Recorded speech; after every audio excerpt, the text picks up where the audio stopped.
Hello students, welcome to Aakash steno classes. मैं आज आपके लिए दैनिक जागरण संपादकीय से हिंदी स्टेनो डिक्टेशन बोलने जा रहा हूं। अगर आप चैनल में नए हैं तो चैनल को सब्सक्राइब और बेल आइकन जरूर प्रेस कर लें ताकि हर नया वीडियो आने का नोटिफिकेशन आपको प्राप्त हो सके। तो आइए डिक्टेशन स्टार्ट करते हैं, जिसका आज का शीर्षक है अपनी भाषा में न्याय। डिक्टेशन स्टार्ट होगी 5 सेकेंड बाद।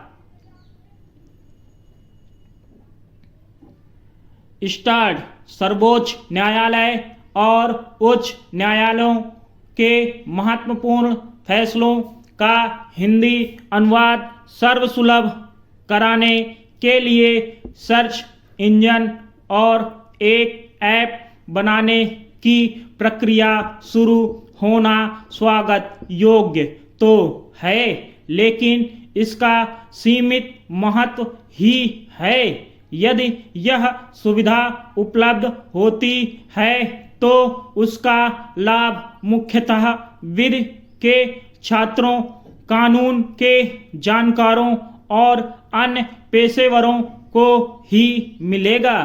निस्संदेह इससे वे लाभान्वित होंगे, लेकिन आज आवश्यकता यह है कि आम जनता को उसकी भाषा में न्याय उपलब्ध हो।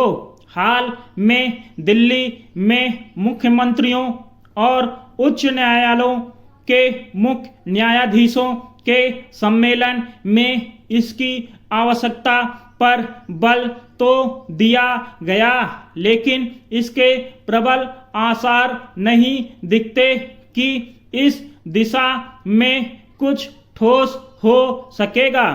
इसका एक बड़ा कारण तो सर्वोच्च न्यायालय के मुख्य न्यायाधीश की ओर से भी यह कहना है कि इसमें कुछ व्यावहारिक समस्याएं हैं। हालांकि उन्होंने स्थानीय भाषा में न्याय की जरूरत पर भी बल दिया, लेकिन इसी के साथ जिस तरह व्यावहारिक समस्याओं को रेखांकित किया गया, उससे यह प्रश्न उठ खड़ा हुआ है कि इस दिशा में आगे बढ़ना संभव हो पाएगा या नहीं। Paragraph change.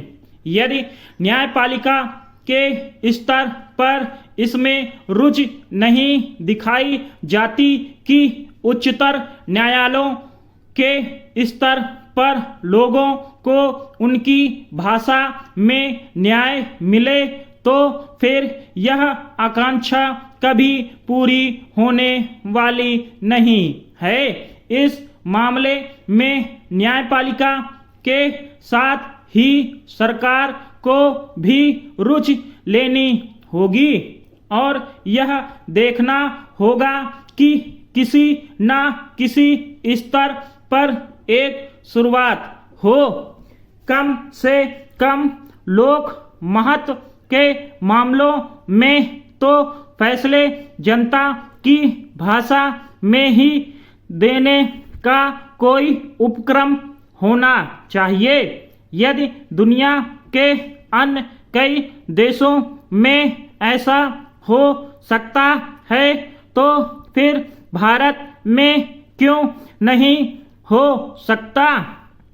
इस प्रश्न के उत्तर में यदि कुछ आड़े आ रहा है तो वह है इच्छा शक्ति की कमी।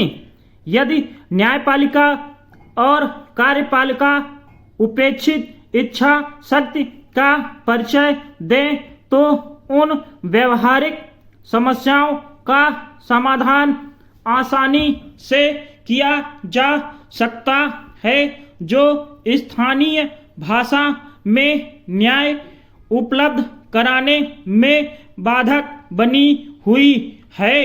इच्छा शक्ति का परिचय केवल लोगों को उनकी भाषा में न्याय उपलब्ध कराने में ही देने की आवश्यकता नहीं है।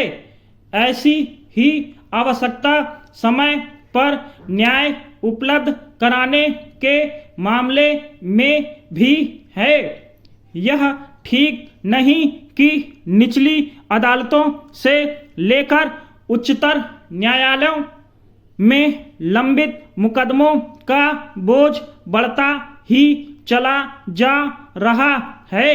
यह सही है कि इस बोझ को कम करने के लिए न्यायिक तंत्र को सक्षम बनाने की जरूरत है, लेकिन इसके साथ ही इस तंत्र की खामियों को दूर करने की भी जरूरत है। इसकी अनदेखी नहीं की जानी चाहिए कि इन खामियों के कारण ही छोटे छोटे मामलों में तारीख पर तारीख का सिलसिला कायम हो गया है। स्टॉप।